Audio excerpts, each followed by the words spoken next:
नमस्ते, प्रणाम, जय हिंद। आइए आज हम लोग देखते हैं कि किस तरीके से एक विवाद उठ खड़ा हुआ है कि विशिष्ट शिक्षक जो नियोजित शिक्षक बनेंगे उनमें वरीय कौन होगा। तो चूंकि जो काउंसलिंग होना है 1 अगस्त से, वो जो नियमावली निकली थी उसमें एक लाइन लिखा गया था कि योगदान तिथि से मिलेगा वरीयता का लाभ, कोई शिक्षक हड़बड़ नहीं करेंगे। तो इसी पॉइंट से विवाद उठ खड़ा हुआ कि आखिर योगदान की तिथि क्या होगी। योगदान की तिथि जिस दिन विशिष्ट शिक्षक बनकर योगदान करेंगे वो तिथि, या फिर जो सबसे पहले नियोजित शिक्षक बने थे वो योगदान तिथि।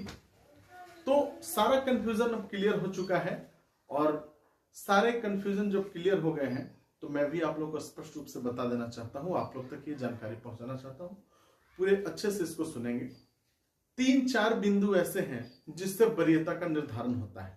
पहले भी ये होता था जब नियमित शिक्षक हुआ करते थे, 34,500 वाले हुआ करते थे।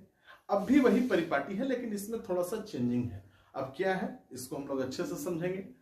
तो जिस दिन से प्रशिक्षित आप हुए हैं, अर्थात कुछ शिक्षक ऐसे हैं जो पहले ही ट्रेंड हो चुके हैं, ट्रेंड बहाल हुए, कुछ हैं जो बहाल एंड ट्रेंड हुए लेकिन गवर्नमेंट उनको डीएलएड करवाई, या फिर जॉब में रहते ही अवैतनिक बीएड किया उन्होंने।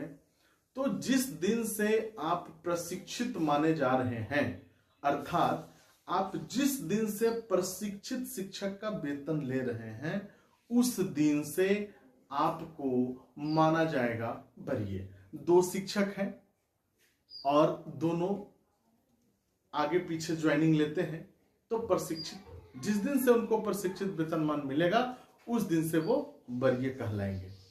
अगर ये स्थिति में दोनों सेम डेट से प्रशिक्षित शिक्षक का वेतन ले रहे हैं तो उस परिस्थिति में उनके उम्र का ख्याल रखा जाएगा, और जो उम्र में बड़े होंगे अर्थात जिनकी जन्मतिथि पहले होगी उनको सीनियर माना जाएगा।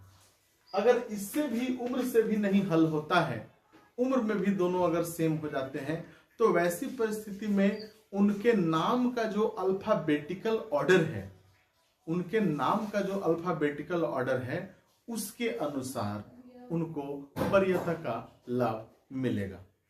अगर मान लीजिए किसी का नाम ए से है, किसी का बी से है, तो ए नाम वाले को वरीयता का लाभ मिल जाएगा अगर सब कुछ मैच कर रहा है। तो अगर अल्फाबेटिकल ऑर्डर से भी विवाद का निर्णय नहीं होता है कि कौन सीनियर है, तो वैसी परिस्थिति में विभाग उस पर स्पष्ट रूप से निर्णय लेगी, और जो विभाग निर्णय देगी वही निर्णय लागू होगी, और उसी के आधार पे सीनियरिटी और जूनियरिटी का मानक तय होगा।